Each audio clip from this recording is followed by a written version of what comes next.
అమ్మలకి అర్థం మారిపోతుంది. అమ్మ కూడా వివాదంలోకి వచ్చేసింది. ఎంతలా అంటే నా పిల్లలకు తల్లిని నేనే అంటే కాదు నేనే అని కొట్టుకునే పరిస్థితికి వచ్చింది.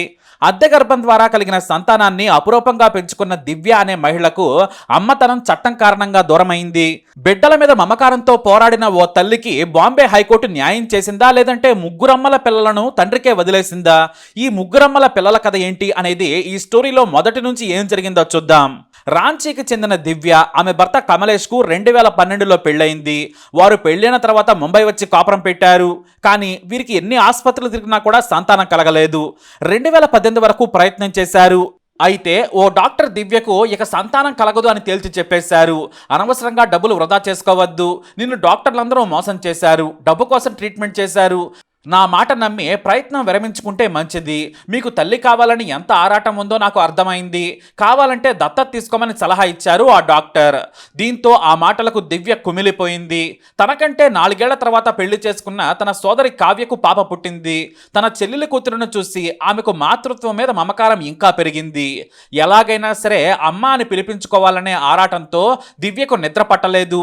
ఏం చేయాలనే సమయంలోనే తన స్నేహితుల ద్వారా యూట్యూబ్లో అద్దె గర్భం ద్వారా సంతానం పొందొచ్చని తెలుసుకున్నారామె. కానీ తన అండాలు సరోగసీకి పనికిరావని డాక్టర్ చెప్పేశారు.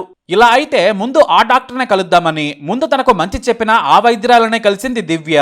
ఇక ఆ డాక్టర్ ఏం చెప్పారంటే అద్దె గర్భం కావాలంటే ఎవరైనా నమ్మకంగా ఆరోగ్యంగా ఉన్న వారిని ఎంచుకోవాలని సూచించారు.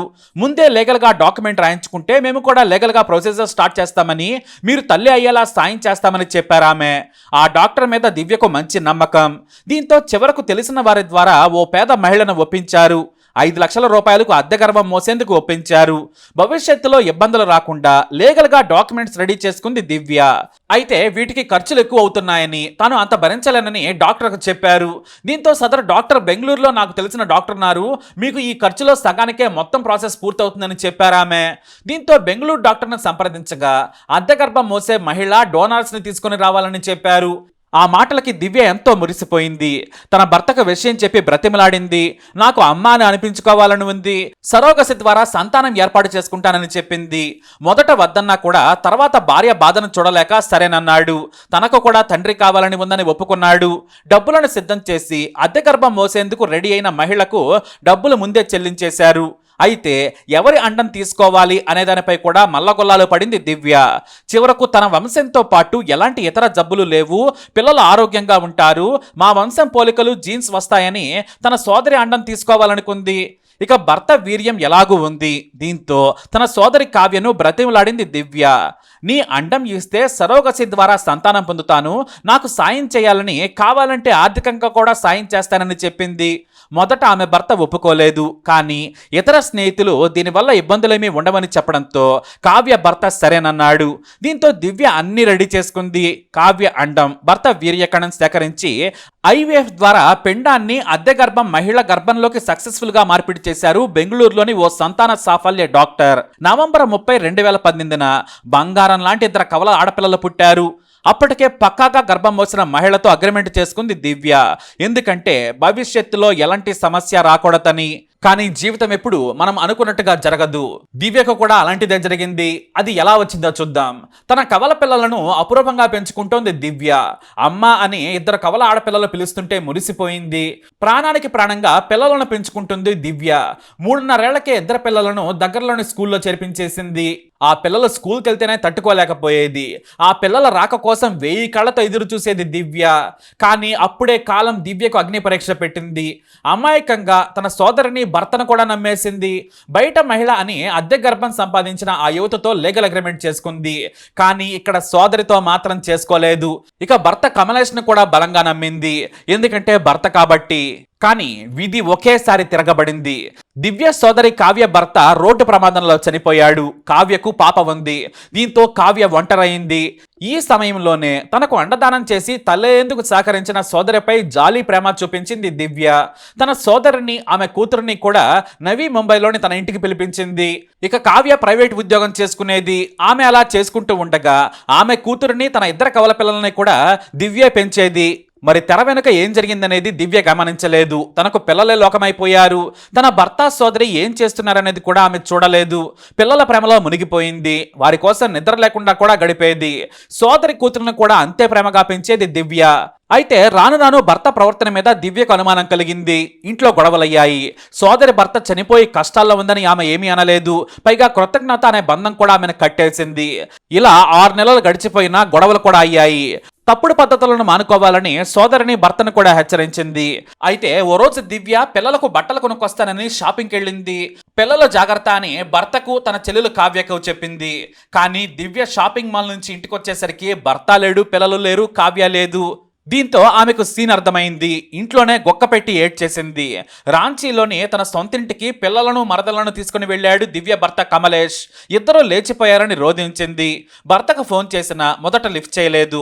చివరకు నీతో నేను ఏగలేను, నా పిల్లలను తీసుకొని నేను వచ్చేసానని భర్త కమలేష్ చెప్పాడు. నీతో నేను వస్తాను, పిల్లలను చూసుకుంటాను, నా పిల్లలు నాకు కావాలని బ్రతిమిలాడింది, ఏడ్చింది. కానీ కమలేష్ ఒప్పుకోలేదు. కావ్యతో కలిసి కమలేష్ బ్రతకడం మొదలు పెట్టాడు. చివరకు పిల్లలను చూస్తానని భర్త ఇంటికి వెళితే ఇంట్లో కూడా రానివ్వలేదు. నీకు పిల్లలతో సంబంధమే లేదు, నువ్వు పిల్లలను కనలేదు, నీ సోదరి అండం నా వీర్యకణం కారణంగా పుట్టారు కాబట్టి వీళ్ళు మా పిల్లలు అని లా పాయింట్తో కొట్టాడు భర్త. దీంతో దివ్యకు దెమ్మ తిరిగిపోయింది. అమ్మతనం కోసం పరితపించిన తనకు ఇదేం శిక్ష అని రోధించింది. చివరకు కుటుంబ పెద్దలతో పంచాయతీ పెట్టినా భర్త కమలేష్ ఒప్పుకోలేదు. ఆమెకు సంతానం కలగలేదు, నాకు నా భార్య వద్దు, పిల్లలను కూడా చూసేందుకు ఒప్పుకోను, ఆమె పిల్లలను ఏమైనా చేస్తే ఎవరిది బాధ్యత అన్నాడు. దీంతో ఎవ్వరూ ఏమీ చెప్పలేకపోయారు. ఇక తన తండ్రి సోదరుల సాయంతో రాంచీ జిల్లా కోర్టులోనే పిటిషన్ వేశారు ఆమె. అయితే రాంచీ కోర్టు దివ్యకు వ్యతిరేకంగా తీర్పునిచ్చింది. నీకు పిల్లల మీద హక్కు లేదు, తండ్రి ఖర్చు పెట్టాడు, అతనిదే వీర్యకణం, పైగా కావ్యది అండం, కాబట్టి మీకు హక్కు లేదని చెప్పడంతో దివ్య మనసు కకావికలమైంది. ఇక కావ్య కూడా నా అండంతో పుట్టిన పిల్లలు కాబట్టి కవల పిల్లలు నా సొంతమని అక్కకు ఎదురు తిరిగిపోయింది. దీంతో దివ్య తాను తప్పు చేశానని అగ్రిమెంట్లో సోదరుని కూడా చేర్చి ఉంటే బాగుండేదనుకుంది. కానీ చెల్లెలు అని నమ్మాను, ఇప్పుడు భర్తను పిల్లలను సొంతం చేసుకుని మోసం చేసిందని కన్నీరు మునీరైంది దివ్య. ఇక లాభం లేదని బాంబే హైకోర్టులో పిటిషన్ వేసింది. తనకు న్యాయం చేయాలని కోరింది దివ్య. దీనిపై 2 ఏళ్ల పాటు విచారణ చేసిన సింగిల్ బెంచ్ న్యాయమూర్తి జస్టిస్ మిలింద్ జాదవ్ సంచలన తీర్పునిచ్చారు. ఇక్కడ ఏ తల్లి బాధ ఎంత ఉందో అనేది పక్కకు పెడదాం, ఎందుకంటే చట్ట ప్రకారమే వ్యవహరించాల్సి ఉంటుంది. 2005లో సరోగసి చట్టాల ప్రకారం పుట్టిన పిల్లలపై అండదాత వీర్యకణ దాతలకు హక్కు ఉండదు.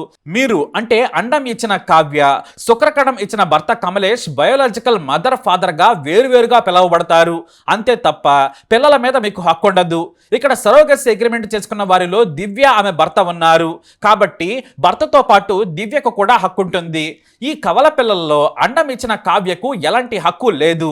ఇక్కడ భర్త బెనిఫిట్ పొందుతున్నాడు, ఎందుకంటే సరోగసి అగ్రిమెంట్ లో తానున్నాడు కాబట్టి, లేదంటే అతనికి కూడా హక్కు ఉండేది కాదు. అంతేకాని అగ్రిమెంట్ లో ఉన్న ఆమెకు కవలను దూరం చేసే హక్కు లేదు. అంతేకాదు ఇక్కడ పిల్లల భద్రత, మానసిక పరిస్థితిపై కూడా ఆలోచన చేయాలి. కాబట్టి 2021 సరోగసి నియంత్రణ చట్ట ప్రకారం దాతలెవరూ పిల్లలపై హక్కులు కోరకూడదు, వారికి ఉండదు కూడా. కేవలం బయోలాజికల్ పేరెంట్స్ మాత్రమే, లీగల్ పేరెంట్స్ కాదు. కాబట్టి హక్కు ఉన్న దివ్యను ప్రతి వారాంతరంలో 3 గంటల పాటు పిల్లలను కలిసే అవకాశం ఇవ్వాలని భర్త కమలేష్ అతని ప్రియురాలు కావ్యను ఆదేశించింది న్యాయస్థానం. ఆ 3 గంటల సమయంలో కూడా దివ్య పిల్లలతో ఆడుకునే లేదా మాట్లాడే సమయంలో కావ్య కమలేష్ ఎట్టి పరిస్థితులలో జోక్యం చేసుకోకూడదు.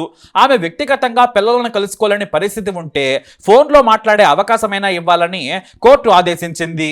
తుది తీర్పులో దివ్య హక్కులను తెలుస్తామని క్లారిటీ ఇచ్చింది బాంబే హైకోర్టు. అయితే ఈ కేసులో ఇంకా అదృష్టం ఏంటంటే అద్దె గర్భంలో 9 నెలలు మోసిన ఆ మహిళ మాత్రం వివాదంలోకి రాలేదు.